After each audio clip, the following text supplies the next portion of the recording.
சக்கரியா நபி குறுக்க வந்துட முடியுமா? இல்லை அங்கே இருந்த ரோம கவர்மெண்ட் வந்து குறுக்க வந்துட முடியுமா? யார் என்ன தடுப்பாங்க? மரியம் அலைஹிஸ்ஸலாமுடைய அம்மா இருந்தாங்களே, அவங்க ஏதாவது குறுக்க வர முடியுமா? என்ன வேணாலும் நான் பண்ணியிருக்க முடியும். அல்லாஹ் சொல்றான். யாருக்கு துணிவு உண்டு? என்கிட்ட ஃபைட் பண்றதுக்கு யாருக்கு துணிவு இருக்கு? அல்லாஹ் சொல்றான், வானங்கள், பூமி மற்றும் அவற்றுக்கும் இடையே இருக்கும் அனைத்தின் மீதும் உள்ள அதிகாரம் அல்லாஹ்வுக்கே உரியது. அவன் நாடியவற்றை படைக்கிறான். என்னுடைய ஒன் ஆஃப் த ப்ராடக்ட்டுங்க.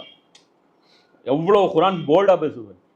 அவன் நாடியவற்றை படைக்கிறான். மேலும் அவனது வலிமை அனைத்தையும் சூழ்ந்து நிற்கிறது. அவங்க அம்மாவும் ப்ராடக்ட், அவரும் ப்ராடக்ட். என்னுடைய ஒரு ப்ராடக்ட் செஞ்ச சில செயல்களை பார்த்து நீங்க இம்ப்ரெஸ் ஆனீங்கன்னா, அதோடைய கிரெடிட் எனக்கு தான் கொடுக்கணும், என் பொருளுக்கு தரக்கூடாது. அவர் சொல்றான் அல்லாஹ். இதை வச்சுட்டு நீங்க டைரக்டா வந்து அந்த நீங்க வந்து ஒரு மேஸ்திரி வந்து ஒரு இன்ஜினியர் வந்து வைக்கிறாரு. அந்த மேஸ்திரிக்கு இன்ஜினியர் சம்பளம் கொடுக்குறாரு. அந்த மேஸ்திரி அழகா ஒரு வீடு கட்டிட்டாரு. கடைசியா செட்டில்மெண்ட் வந்து மேஸ்திரிக்கு பண்ணிட்டாரு வீடு ஓனர். என்ன இன்ஜினியர் என்ன பாரு, ஏன்னா இல்லைங்க அவர் தாங்க வீடு கட்டினது உண்மை.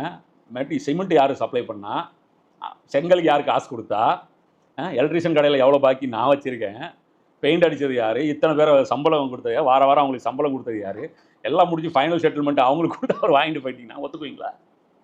அவர் சிறப்பாக வேலை செஞ்சாருங்க. அவர் வேலை எங்களுக்கு இம்ப்ரெஸ் பண்ணிருச்சு. இம்ப்ரெஸ் பண்ணட்டும், ஒன்றும் பிரச்சனை இல்லை.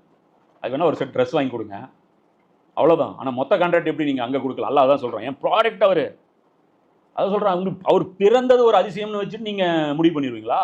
அப்படி பார்த்தா இவருக்கு அம்மாவே இல்லையா ஆதம் நபிக்கு? அப்பா இல்லாத கண்டிஷனுக்கு நீங்கள் இப்போ கடவுள்னா அம்மாவும் இல்லாதவர் என்ன போய் சொல்கிறீங்க? தாயும் இல்லை தந்தமும் இல்லை. அப்போ அவருக்கு வந்து என்ன அற்புதம் செய்கிறவர் கடவுள்னா ஏகப்பட்ட பேர் அற்புதம் பைபிளில் செய்கிறாங்க. அதையும் பாருங்க. நல்லா சொல்கிறேங்க. ஜஸ்டிஃபிகேஷன் நீங்களே கொடுக்க முடியாது. உங்களுக்குள்ளே அதில் ஒருமித்த கருத்தும் இல்லை. எல்லாரும் சேர்ந்து இது ஒத்துக்கிறதும் இல்லை. இயேசு ஏன் கடவுள் என்றால் அவர் தந்தை இல்லாமல் பிறந்தார்னு கிறிஸ்தவர்களே ஒத்துக்கிறது இல்லை.